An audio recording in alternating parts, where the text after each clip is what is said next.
Weekly current affair का एक और सेशन। और आज हमारे सेशन के अंदर हम डिस्कशन करेंगे दिसंबर 2025 के सप्ताह नंबर 2 में जो इम्पोर्टेंट न्यूज़ बनी उनका। उन न्यूज़ पर बेस्ड जो सवाल हैं वो आपके सामने मैं लेकर आऊँगा, तो इस तरीके से हमारा ये जो दिसंबर 2025 का वीक 2 का डिस्कशन है वो भी पूरा हो जाएगा। डिस्कशन को स्टार्ट करते हैं। अभी से पहले के जनवरी से लेकर दिसंबर तक के अभी तक के सारे वीकली करंट अफेयर डिस्कशन आपके इस यूट्यूब चैनल पर प्लेलिस्ट में प्रॉपरली एडेड है। उसको एक्सेस कर सकते हैं। क्लास की जो पीडीएफ है वो मेरे ऐप से आप लोगों को मिल जाएगी। तो चलिए डिस्कशन हम आगे बढ़ाते हैं। पहला सवाल आपकी स्क्रीन पर आएगा। डिस्कशन शुरू करते हैं। पहला सवाल उन्होंने पूछा है, बोंडा ट्राइब जनजाति है ये एक, इसके बारे में पूछ रहे हैं कि प्राइमरी बताइए कि ये कौन से राज्य के अंदर पाई जाती है। अब चर्चा में क्यों है? तो जो बोंडा ट्राइब के मेंबर्स हैं ना, उड़ीसा के अंदर ना एक डिस्ट्रिक्ट पड़ता है जिसका नाम है मलकांगड़ी। इस मलकांगड़ी डिस्ट्रिक्ट के अंदर इस बोंडा ट्राइब के मेंबर्स को प्रधानमंत्री से संबंधित एक स्कीम है जिसका नाम है पीएम जन्म जनमान, सॉरी जन दोबारा लिख देता है, जनमान। इस स्कीम के तहत इस ट्राइब के जो मेंबर्स हैं उनको झोपड़ियों से निकाल कर ना पक्के घरों के अंदर शिफ्ट करा जाएगा। तो इसलिए चर्चा में थी। तो मुख्य रूप से उन्होंने पूछा है कि कौन से राज्य के अंदर ये ट्राइब आपको देखने के लिए मिलती है, तो यहाँ पर आपका आंसर उड़ीसा रहेगा। बस बोंडा ट्राइब को लेकर ना आपसे कई सारी चीजें पूछी जा सकती हैं, जैसे कि जो इंडिया की ना ओल्डेस्ट ट्राइब्स हैं उसमें से ये एक जानी जाती है बोंडा ट्राइब, तो इस पर संबंधित बहुत सवाल पूछे गए हैं। ऑरेस्टोक्रेटेड जो ओरिजिन हुआ करता था उससे ये जनजाति बिलोंग करती है। इसको जैसे होता है ना, जनजातियों को मल्टीपल तरीके से ना क्लासिफाई किया जाता है, तो जो पर्टिकुलरली वल्नरेबल ट्राइब ग्रुप होता है ना जिसको हम पीवीटीजी कहते हैं, उसमें ये आपकी ट्राइब को बिलोंग करा गया है। तो हमसे इंपॉर्टेंट इससे रिलेटेड जो सवाल डायरेक्टली पूछा जा सकता है वो सिर्फ ये पूछा जा सकता है कि राज्य का नाम बता दीजिए। ठीक है। एक वाइल्ड लाइफ सेंचुरी का नाम आपको यहाँ पर दिया गया है चापराला। बताइए कि ये कौन से राज्य के अंदर लोकेटेड है। अब चर्चा में क्यों है? अम, एक बर्ड है जिसको स्ट्रेटेड ग्रास बर्ड कहा जाता है, उसको पहली बार इस चापराला वाइल्ड लाइफ सेंचुरी में रिकॉर्ड किया गया।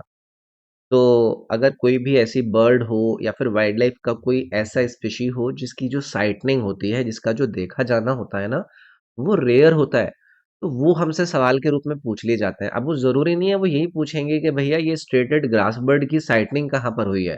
वो ये इस करके आपसे सवाल पूछ लेंगे क्योंकि जिस वाइल्ड लाइफ सेंचुरी के अंदर उस रेयर बर्ड को अभी साइटन किया गया है, तो वो है कहाँ पर। तो ये जो ग्रास बर्ड है इसको पहली बार इस वाइल्ड लाइफ सेंचुरी के अंदर रिकॉर्ड किया गया, तो इसीलिए हमसे ये न्यूज के अंदर इंपॉर्टेंट विषय बन जाता है। तो इसकी लोकेशन आपको कहाँ पर याद रखनी है, ये महाराष्ट्र के अंदर लोकेटेड है। वाइल्ड लाइफ सेंचुरी की लोकेशन, उनके राज्य वगैरह आपको सुनने के लिए रेगुलरली मिलते ही रहते हैं, तो ये हमें याद रखना है। नेक्स्ट है चंबल नदी को लेकर इन्होंने पूछा है, that was recently seen in news is a major tributary of which river. अब देखो ऐसा तो है नहीं कि ये सवाल आपने पहली बार सुना होगा कि भाई चंबल नदी बताइए कि कौन सी मुख्य नदी की सहायक नदी है कि नहीं। लेकिन ये चर्चा में रही। क्यों? क्योंकि चंबल रवीन के जो रवाइन है ना उसमें लैंड रिक्लेमेशन से जो इरोजन है, जो फ्लडिंग है या फिर जो बायोडायवर्सिटी का लॉस है उसका रिस्क बढ़ता है। अब ये सारे के सारे काम यहाँ पर हो रहे थे, इसके रैवरिन के अंदर लैंड रिक्लेमेशन हो रहा था, तो इरोजन देखा गया, फ्लडिंग वहां पर देखी गई, तो चंबल नदी चर्चा में हो गई। अब हमसे सवाल क्या पूछा जा सकता है कि बताइए कि भाई चंबल नदी का प्राचीन नाम क्या था, तो इसको चर्मनवती के नाम से जाना जाता था। ये क्या है इसका एंशियंट नेम है। तो चंबल नदी आपका चर्मनवती हो जाएगी। और सहायक नदी इन्होंने पूछा है, तो ये यमुना नदी की सहायक नदी है। इसका ओरिजिन जब कभी भी किसी नदी के बारे में पढ़ रहे होते हैं ना, तो हमें ये देख लेना होता है कि वो जो नदी है उसका ओरिजिन कहाँ से है। जैसे कि ये है, ये जनपाव हिल्स से निकलती है। जनपाव हिल्स। अब आपसे इन हिल्स के बारे में पूछा जा सकता है, तो ये कहाँ पर है? ये विंध्या रेंज एमपी के अंदर पड़ती है आपकी ये जंबार हिल्स। तो ये इसका ओरिजिनेशन, इस तरीके की चीजें हमसे पूछी जा सकती हैं। अच्छा, जो एमपी, यूपी जैसे राज्यों के स्टेट एग्जाम्स देते हैं, वहां पर इन नदियों से रिलेटेड कुछ डीप सवाल भी पूछ ले जाते हैं कि भाई जैसे चंबल नदी है, बताइए कौन कौन से राज्यों को कवर करती है? तो 3 राज्यों को ये कवर करती है। आपका मध्य प्रदेश आ जाएगा, आपका राजस्थान आ जाएगा और आपका यूपी आ जाएगा। इन 3 राज्यों को ये चंबल नदी का कवरेज जो है, वो भी आप लोगों से पूछा जा सकता है। पेरिनियल रिवर है, गैंगटॉक ड्रेनेज सिस्टम का एक भाग है। तो हमें सवाल के रूप में क्या चीज़ याद रखनी है कि चंबल का संबंध यमुना की सहायक नदी से, और ये चर्चा में क्यों है? क्योंकि यहाँ पर इनके रेवाइन का कुछ इश्यू चल रहा है। ठीक है?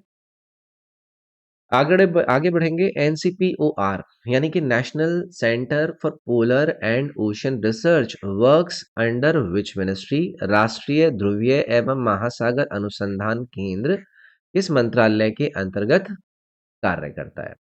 तो चर्चा में क्यों है? ये जो आपका एनसीपीओआर है ना, इसने अपना हाल ही में 25th एनिवर्सरी यानी कि अपनी जो सिल्वर जुबली जुबली है उसको सेलिब्रेट किया, और यहाँ पर कॉमेमोरेटिव जो पोस्टिव स्टैम्प्स होते हैं ना, उनको रिलीज किया गया। तो इन्होंने आपसे सीधा सीधा पूछ लिया कि कौन से मंत्रालय के अंतर्गत आता है, लेकिन इससे पहले मैं आपसे पूछूं कि इसको स्थापित कब करा गया था? तो 25 मई 1998 के अंदर इस एनसीपीओआर को स्टैब्लिश किया गया।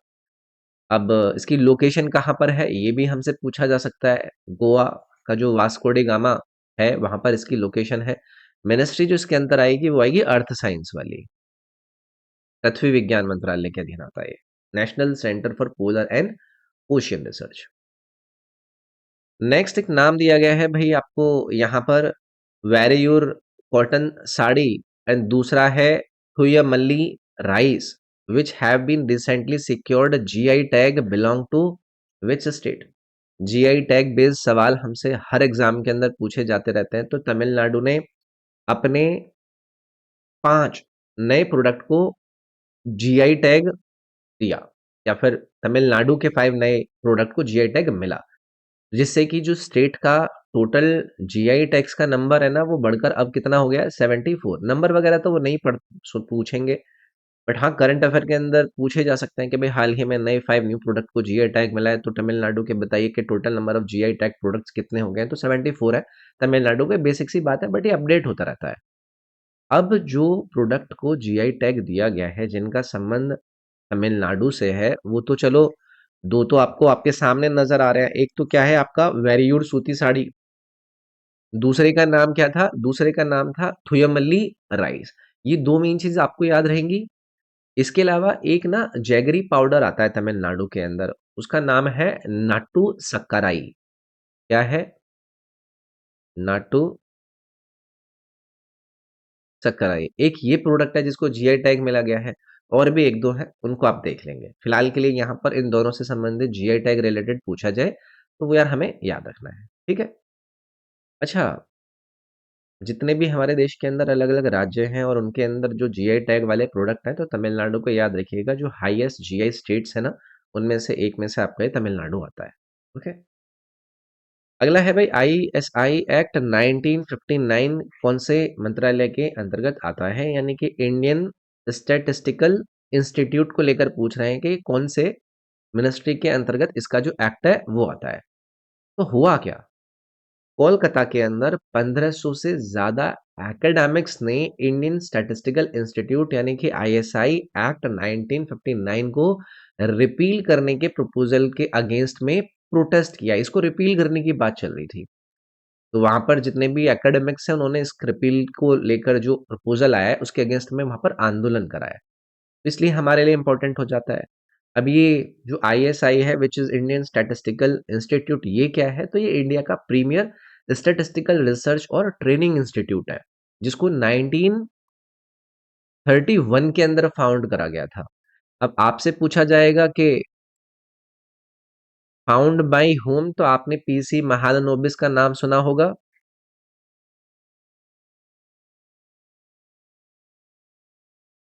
इनके द्वारा इसको फाउंड किया गया था। लोकेशन कहाँ पर है इसकी? कोलकाता के अंदर लोकेशन है। ये एक्ट कब आया था? ये एक्ट 1959 का एक्ट है। और इस आपके इंस्टीट्यूट का स्टेटस क्या है? तो इंस्टीट्यूट ऑफ नेशनल इंपॉर्टेंस के अंदर आता है। और कौन से मंत्रालय के अंतर्गत आया है? तो ये आएगा MOSPI, which is ministry of statistics and programme implementation. तो यहाँ पर बी विकल्प जाएगा। अगला है, the rainbow water snake was recently spotted for the first time in Uttar Pradesh in the buffer area of which tiger reserve. Again अलग अलग biodiversity related जो आपके स्पीशी होते हैं उनकी साइटनिंग हो जाती है, तो हमसे वो चर्चा पूछ लेते हैं। हो सकता है ये कल को आपसे ये भी पूछ लें कि बताइए कि ये जो दुधवा टाइगर रिजर्व है इसकी लोकेशन कौन से राज्य के अंदर है, तो ये उत्तर प्रदेश में है। लेकिन इन्होंने चीज को दूसरे तरीके से पूछ लिया है कि भाई रेनबो वाटर स्केर जो स्नेक है उसको हाल ही में उत्तर प्रदेश में पहली बार किस टाइगर रिजर्व के बफर क्षेत्र में देखा गया, तो ये दुधवा टाइगर रिजर्व के अंदर इसकी पहली बार साइटनिंग हुई है। तो ये हमारे लिए इंपॉर्टेंट हो जाता है। ओके। नेक्स्ट एक डिजीज का नाम दिया गया है इबोला डिजीज, जिसको रिसेंटली न्यूज में देखा गया। ये पूछ रहे हैं कि कौन से एजेंट के द्वारा ये होता है। इबोला पे तो आपने बहुत बार चर्चा सुनी होगी। चर्चा में क्यों है? 42 दिन तक कोई नया केस न आने के बाद DRC ने इस इबोला आउटब्रेक को ऑफिशियली ओवर डिक्लेयर कर दिया। अब ये इबोला है क्या? तो ये एक वायरल हेमोफैजिक फीवर है जो कि सीवियर इंटरनल ब्लीडिंग करता है। तो ये वायरस से होता है, वायरल फीवर है। तो यहाँ पर आपका जो आंसर बन जाएगा वो क्या बन जाएगा? वायरस। ओके। तो बहुत ज्यादा चर्चा में है क्योंकि 42 दिन से कोई केस नहीं आया है, इसलिए आपका आपका डिस्कस्ड है। इसको लेकर ये भी पूछा जा सकता है कि इसको पहली बार आइडेंटिफाई कब करा गया, तो 1976 में पहली बार इसको आइडेंटिफाई किया गया था। और इसका जो ओरिजिन है वो DRC से माना जाता है। DRC जो कि इबोला रिवर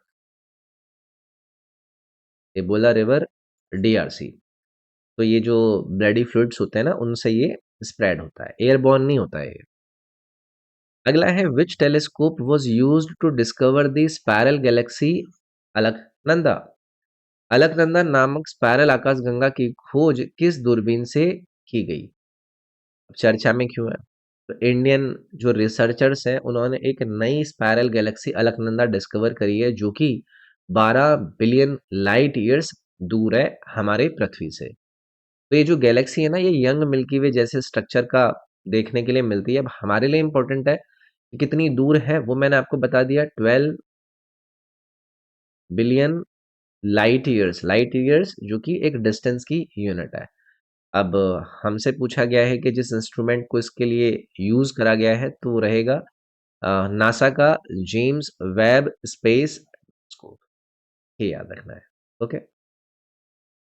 नेक्स्ट है भाई, what is the name of India's third indigenously build nuclear powered ballistic missile submarine. Bharat की तीसरी स्वदेशी रूप से निर्मित परमाणु शक्ति चालित बैलिस्टिक मिसाइल पनडुब्बी का नाम क्या है? स्वनिर्मित रिलेटेड अगर कोई भी चर्चा आपको सुनने मिले ना तो बस तैयार रह जाइएगा, और वो भी nuclear powered ballistic missile submarine है ये। तो ये इंडियन नेवी जल्द ही अपनी third nuclear power ballistic missile submarine जिसका नाम है INS अरिंदमन, इसको क्या करने जा रहा है? इसको इंडक्ट करने जाएगा। तो INS अरिहंत क्लास की सेकंड सबमरीन है। तो इतना ही मेरे ख्याल से अ, आप याद रख लीजिएगा। विशाखापट्टनम के अंदर इसको बनाया गया है। और ये याद रखना है। अच्छा, अगर मैं आपसे ये पूछूं, जैसे मैंने कहा कि इंडिया की तीसरी indigenously build nuclear powered ballistic missile submarine है यानी कि SSBN है। पहली कौन सी थी? पहली थी INS अरिहंत। ये फर्स्ट SSBN है। और अगर मैं पूछूं दूसरी कौन सी थी, तो दूसरी का नाम इन्होंने यहाँ पर दिया नहीं है, लेकिन हम बताएंगे दूसरी का नाम था INS अरिघाट।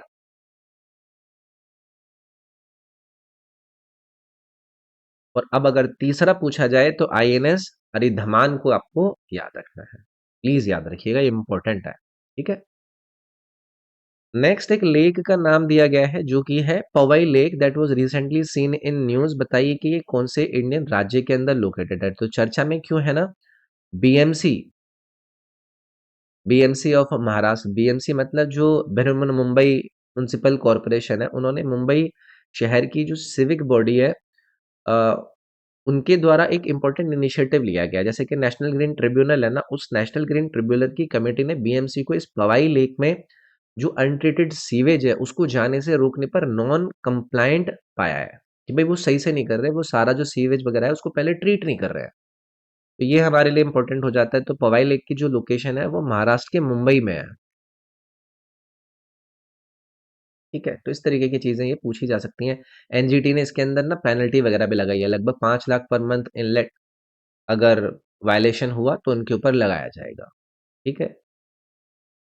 नेक्स्ट है न्यू स्पाइडर स्पीशी जिसका नाम है Dolomedes indicus was recently discovered in which region of India. तो भी एक नए स्पाइडर स्पीशी को रिसेंटली डिस्कवर करा गया है, हमारे लिए चर्चा हो जाती है।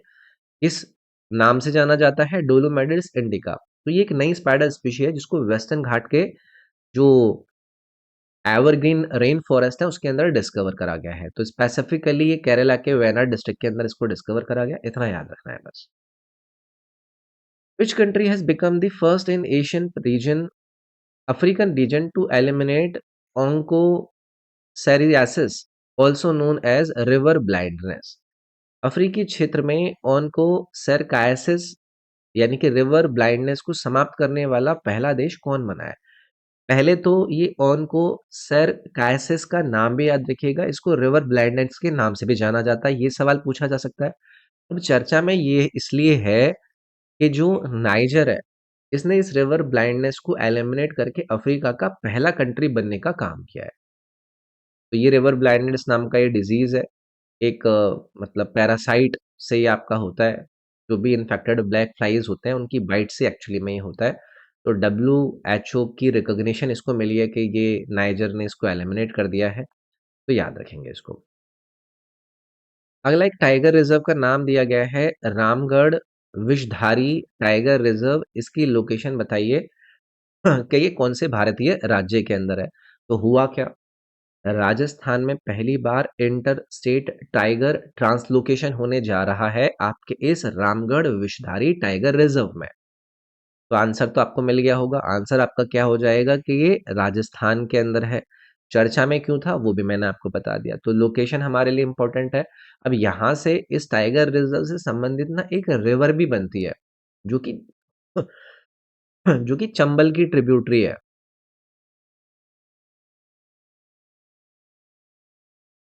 उसका नाम याद रखिएगा, वो है मेज रिवर। वो इसी टाइगर रिजर्व से होकर गुजरती है। तो ये हमारे लिए इंपॉर्टेंट है, चाहे टाइगर रीलोकेशन से संबंधित। और मैंने दूसरी चीज बताई बूंदी। तो ये रामगढ़ जो विषधारी राजस्थान है उससे संबंधित बात आपकी बन सकती है। अच्छा, एक और चीज, जो टाइगर्स दूसरी जगह से लाकर इस रामगढ़ विषधारी टाइगर रिजर्व के अंदर आ रहा है वो भी तो पूछ सकते हैं। तो एक टाइगर रिजर्व का आपने नाम सुना होगा, पैंच टाइगर रिजर्व। यहाँ से टाइगर लाके रखे जाएंगे इस रामगढ़ विषधारी में। तो ये पेंच टाइगर रिजर्व की लोकेशन कहाँ पर है? मध्य प्रदेश में। ये भी याद रखेंगे। नेक्स्ट है what is the IUCN conservation status of the red rested parakeet that was recently spotted eight national institute of technology Patna. NIT Patna के अंदर एक रेड ब्रेस्टेड पैराकीट को रिसेंटली स्पॉट करा गया है। तो ये पूछ रहे हैं कि जो IUCN कंजर्वेशन है उसका स्टेटस क्या है। तो चर्चा में क्यों है वो हमारे लिए इंपॉर्टेंट है। इसको बोला क्या जाता है, रेड ब्रेस्टेड पैराकीट कहा जाता है। तो ये स्टेटस पूछ रहे हैं, तो ये नियरली थ्रेटन्ड है। तो मैंने कहा ना, ऐसी स्पॉटिंग ये बहुत ज्यादा इंपॉर्टेंट होती है और ये बिहार में इसकी पहली कंफर्म्ड साइटनिंग है। ये बहुत चर्चित है। ठीक है, इसकी चेस्ट पे ना मतलब रेड पैचेस से होता है। तो मीडियम साइज्ड एक पैरट जैसा स्पीशी होता है। ओके। BRO यानी कि बॉर्डर रोड्स ऑर्गेनाइजेशन कौन से मिनिस्ट्री के अंतर्गत काम करता है? सभी लोगों को इसके बारे में पता होगा। तो ये जो BRO है ना, इसने एक स्पेशलाइज्ड कंस्ट्रक्शन फोर्स के रूप में अपना नाम बनाया है जो कि इंडिया की जो बॉर्डर होती है या फिर जो स्ट्रैटेजिक एरियाज होते हैं उसमें सड़कें बनाना, पुलों को बनाना और टनल बनाने जैसे काम करे जाते हैं। अब 2015 में इस बॉर्डर रोड ऑर्गेनाइजेशन को कंप्लीटली मिनिस्ट्री ऑफ डिफेंस के अंतर्गत ला दिया गया था। तो ये हमसे एक चर्चित चीज पूछी जा सकती है। ये पेरेंट मिनिस्ट्री कौन है? मिनिस्ट्री ऑफ डिफेंस है। किसके अंतर्गत काम करती है या फिर किसके लिए काम करती है? तो इंडियन आर्म्ड फोर्सेस के लिए काम करती है, भारतीय सेना के लिए काम करती है। लगभग 19 से ज़्यादा राज्यों के अंदर ये एक्टिव है, 3 यूनियन टेरिटरीज के अंदर एक्टिव है। तो ये इंपॉर्टेंट इवेंट है, जो कि हमारे लिए इंपॉर्टेंट है। अब ये चर्चा में क्यों है? तो हमें पढ़ा क्यों रहे हो? तो इसलिए चर्चा में है क्योंकि जो हमारे रक्षा मंत्री है ना, उन्होंने 125 बॉर्डर रोड ऑर्गेनाइजेशन प्रोजेक्ट्स एक ही दिन में डेडिकेट कर दिए। तो ये एक प्रकार से सिंगल डे में highest number of valued projects को डेडिकेट करना है। तो ये एक चर्चित विषय बन गया। Which country hosted the 20th session of the UNESCO Intergovernmental Committee for Safeguarding of Intangible Cultural Heritage? अमूर्त सांस्कृतिक विरासत की सुरक्षा हेतु यूनेस्को की अंतर सरकारी समिति 20वें सत्र की मेजबानी किस देश ने करी है? एक अच्छा इवेंट है, तो ये इंडिया ने करी है यार। ठीक है, यूनेस्को का ये एक ICH, what is this ICH? ये है आपका इंटेंजिबल कल्चरल हेरिटेज। ये इंटर गवर्नमेंटल कमेटी का 120th सेशन है, इसको होस्ट किया। तो नई दिल्ली में इसको दो मतलब दिसंबर में होस्ट करा गया है, इंडिया होस्ट है। तो ये हमारे लिए इंपॉर्टेंट हो जाता है। इंटरनेशनल एंटी करप्शन डे को हर साल कौन से दिन सेलिब्रेट करा जाता है? एक बड़ा इवेंट है, इंटरनेशनल एंटी करप्शन डे इसका नाम है। तो इसको 9 दिसंबर को ऑब्जर्व किया जाता है। उद्देश्य यही है कि जो करप्शन के हार्मफुल प्रभाव होते हैं उनके बारे में लोगों के सामने अवेयरनेस फैलाना। तो वैसे तो सबको अवेयरनेस पता होती है। अच्छा, इसका थीम भी इंपॉर्टेंट हो जाता है। तो यूनाइटिंग विद यूथ,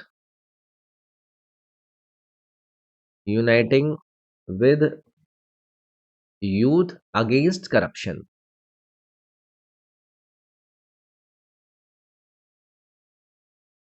और फिर आगे भी कुछ कुछ है, शेपिंग टुमारोज इंटीग्रिटी,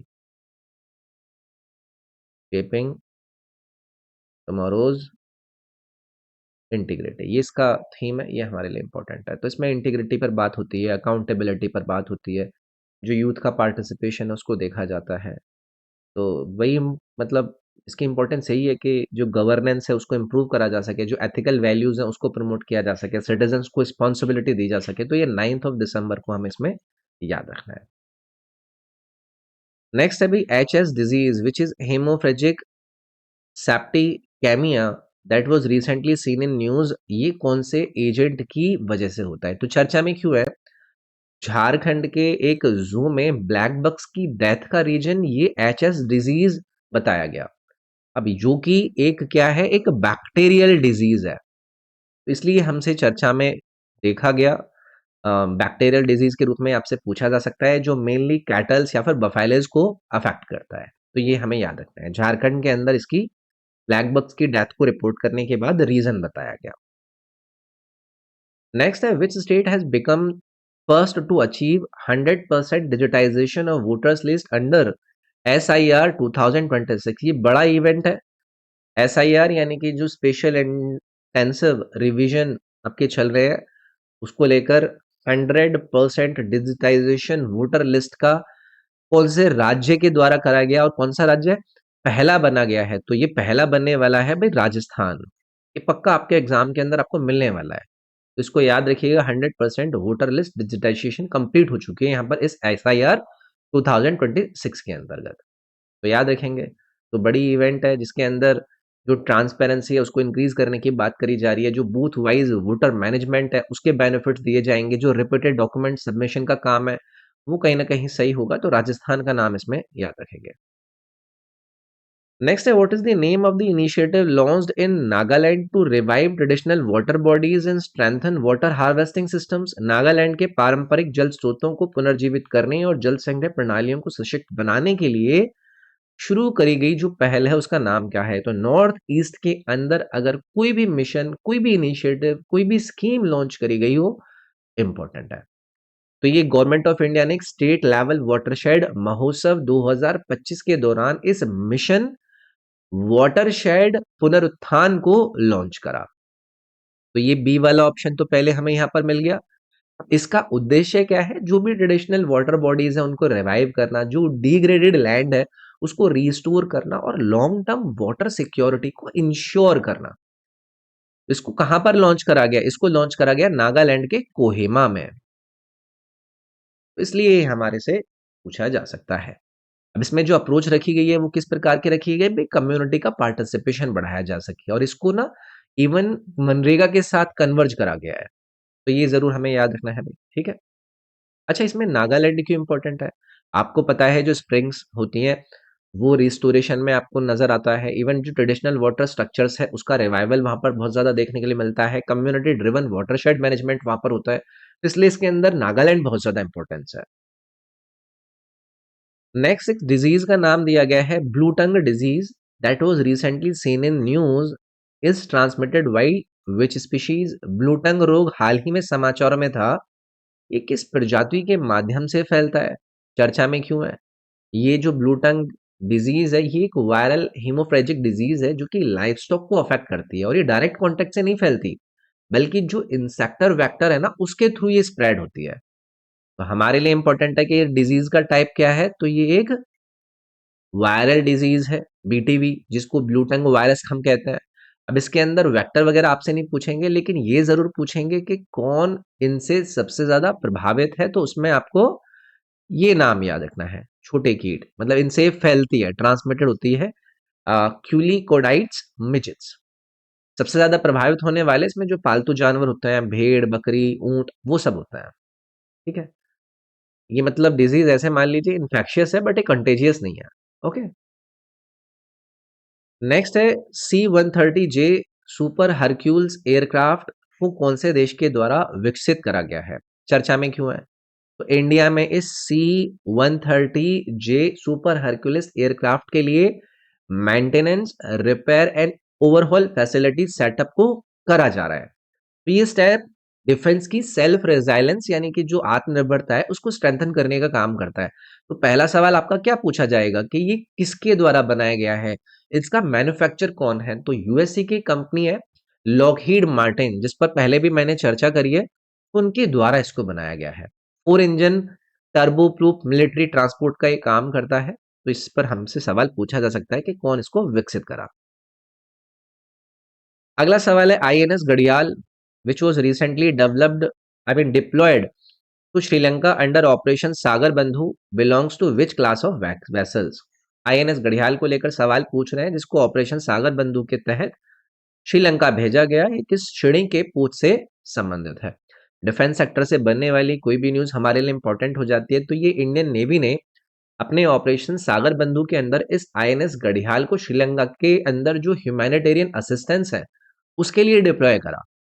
बस आईएनएस घड़ियाल को लेकर आपसे पूछा जा सकता है कि भाई किस प्रकार का ये शिप है? तो ये एम्फीबियस वॉरफेयर शिप है। नाम हमारे लिए इंपॉर्टेंट है। किस क्लास से ये आता है? तो ये मगर क्लास से आता है। मगर श्रेणी के जो आपके वॉरशिप बनाए गए थे उससे आता है, जिसमें लैंडिंग शिप टैंक का टाइप इसको बताया गया है, दिया गया है। किसने इसको बनाया? इसको एचएसएल ग्रुप ने बनाया, which is Hindustan shipyard limited. और साथ में जीआरएससी भी इन्वॉल्व है। ये जीआरएससी के स्टॉक मार्केट में आपने शेयर देखे होंगे, garden rich ship builders limited. तो ये हमें याद रखना है। इसका नाम भी याद रखिएगा, आईएनएस घड़ियाल। वो सीधे सीधे उसका नाम भी पूछ सकते हैं। अगला है which state hosted the festival? Festival का नाम क्या है? Chraichung festival to revive Asia's first protected royal bird sanctuary. हाल ही में पहले संरक्षित शाही पक्षी अभ्यारण्य को पुनर्जीवित करने के लिए चराइचुंग महोत्सव किस राज्य के अंदर आयोजित करा गया? चर्चा में क्यों है? असम के अंदर आपने मजूली आइलैंड के बारे में सुना होगा। सभी लोग दुनिया भर के सवाल इस मजूली आइलैंड पर आधारित अपने एग्जाम के अंदर देते हैं। असम में इस मजूली आइलैंड में एक फेस्टिवल जिसका नाम है चराइचुंग महोत्सव, इसको ऑर्गेनाइज किया जा रहा है ताकि जो एशिया की फर्स्ट बर्ड सेंचुरी है ना, उसको रिवाइव और प्रोटेक्ट किया जा सके। तो असम के मजूली के अंदर ये लोकेटेड था, इसीलिए फेस्टिवल पर आधारित हमसे सवाल किया जा सकता है। ठीक है, चलिए आगे बढ़ेंगे भाई। नेक्स्ट है Asemonea dentis and Colyttus nongwar which was recently seen in news. बताइए कौन सी स्पीशीज से ये बिलोंग करता है? तो हुआ क्या, ये जो स्पाइडर्स है उससे बिलोंग करता है। तो हमारा जो जेएसआई है यानी कि जूलॉजिकल सर्वे ऑफ इंडिया है ना, उनके साइंटिस्ट ने मेघालय से 2 नई जंपिंग स्पाइडर स्पीशी की डिस्कवरी करी है। तो ये क्या है? स्पाइडर है।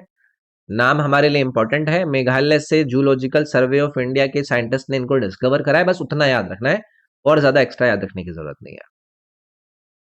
नेक्स्ट है, what is the name of India's first solar observatory mission launched to study the sun? सूर्य के अध्ययन के लिए भारत का पहला सौर वेधशाला मिशन कौन सा है? तो इंडिया का first solar observatory Aditya L1 सबको पता है भाई ये। अब इसने मई 2024 का सबसे पावरफुल सोलर स्टॉर्म को समझने में हेल्प करी है। और ये जो तूफान है ना, इसका बिहेवियर बहुत ज्यादा अनयूजुअल था, जिसका कारण बताया जा रहा है कि जो सन का मैग्नेटिक फील्ड है उसकी स्नैप से होता है। तो ये मिशन को लेकर आपका चर्चा में बात बन गई कि किसने इसको स्टडी करी? आदित्य L1 ने करी, जो कि इंडिया का पहला सोलर ऑब्जर्वेटरी मिशन है। तो ये हमसे चीज पूछी जा सकती है। आदित्य L1 का नाम यहाँ पर याद रखना है। चर्चा में क्यों है वो भी हमने जान लिया। एक नेशनल पार्क का ये नाम पूछ रहे हैं, सुल्तानपुर राष्ट्रीय उद्यान। बताइए कि ये कौन से राज्य के अंदर है? चर्चा में क्यों है? तो चर्चा में इसलिए है कि सुल्तानपुर ये जो नेशनल पार्क है, जो कि गुड़गांव हरियाणा के अंदर लोकेटेड है, इसमें सर्दी बढ़ने के साथ जो माइग्रेटरी बर्ड्स हैं उनकी संख्या बहुत ज्यादा तेजी से बढ़ती हुई देखी गई। तो ये एक सीजनल फ्रेश वाटर वेटलैंड है, जो कि मेनली यमुना कैनल से रिचार्ज होती है। तो इसको लेकर हमसे सवाल पूछ लिया जाएगा कि कहाँ पर लोकेटेड है? तो हरियाणा गुड़गांव के अंदर ये लोकेटेड है। इसको रामसर स्टेटस दिया गया था 2021 के अंदर। तो ये वाली बात भी आप याद रख सकते हैं। ठीक है। अगला है जी, African penguin that was recently seen in news is mainly found in which regions? अफ्रीकी पेंगुइन जो हाल ही में समाचारों में था, ये मुख्य रूप से किन क्षेत्रों में पाया जाता है? तो चर्चा में क्यों है? एक स्टडी के अकॉर्डिंग लगभग 60,000 से ज्यादा जो अफ्रीकन पेंगुइन है ना, ये भूख से मर गए, क्योंकि जो सर्डाइन फिश स्टॉक है ना वो कोलैप्स हो गया, जिनको ये खाया करते थे। तो क्लाइमेट चेंज इनके मरीन इकोसिस्टम को सीवियरली डैमेज कर रहा है, इसलिए चर्चा में था। तो आपसे पूछ लिया गया कि भाई ये आपका कहाँ पर लोकेटेड है या फिर किस रीजन के अंदर पाए जाते हैं? तो स्पेसिफिकली ये नामीबिया और साउथ अफ्रीका के अंदर पाए जाते हैं। IUCN के अंदर इनको क्रिटिकली एंडेंजर्ड कैटेगरी के अंदर रखा गया है। ये वाली बात हमसे पूछी जा सकती है। ठीक है। ग्लोबल वार्मिंग के इम्पैक्ट से ये वाला चीज हुई। Where was the third session of the Council of the International Organization for Marine Aids to Navigation inaugurated? ये IALA का थर्ड सेशन कहाँ पर उद्घाटन किया गया? तो चर्चा में इसीलिए है क्योंकि उद्घाटन हुआ है। तो international organisation for marine aids to navigation की तीसरी काउंसिल सेशन मुंबई में वर्चुअली इनैगुरेट करी गई। अब इसका फोकस क्या है? जो सेफ नेविगेशन होता है और सस्टेनेबल मैरीटाइम ट्रांसपोर्ट होता है, उसको मतलब बढ़ावा देना, उस पर फोकस करना। इसका थर्ड सेशन था। हमारे लिए वेन्यू इंपॉर्टेंट है, मुंबई के अंदर उद्घाटन हुआ, याद रखेंगे। तो ये दिसंबर के वीक नंबर 2 का डिस्कशन आप लोगों के साथ मैंने किया। और इस क्लास की जो PDF है वो मेरे इस एप्लीकेशन पर आप लोगों को मिल जाएगी, आप वहां से ले सकते हैं। इस ऐप पर डेली करंट अफेयर के क्विजेस भी अवेलेबल हैं, उनको भी आप ट्राई कर सकते हैं। बाकी इस वीडियो को आप लोगों को लाइक जरूर करना है, कमेंट जरूर करके जाएं, और चैनल को सब्सक्राइब नहीं कर रखा है ना तो जरूर कर लीजिएगा। बाकी अगर आपको कुछ पर्सनली मुझसे पूछना है तो ये रॉबिन SIRG मेरे इंस्टाग्राम का यूजर नेम है, इस पर आप लोग मुझे मैसेज कर देंगे। तो मिलते हैं नेक्स्ट वीडियो में, इसमें इतने रखते हैं। Thank you, take care, bye bye.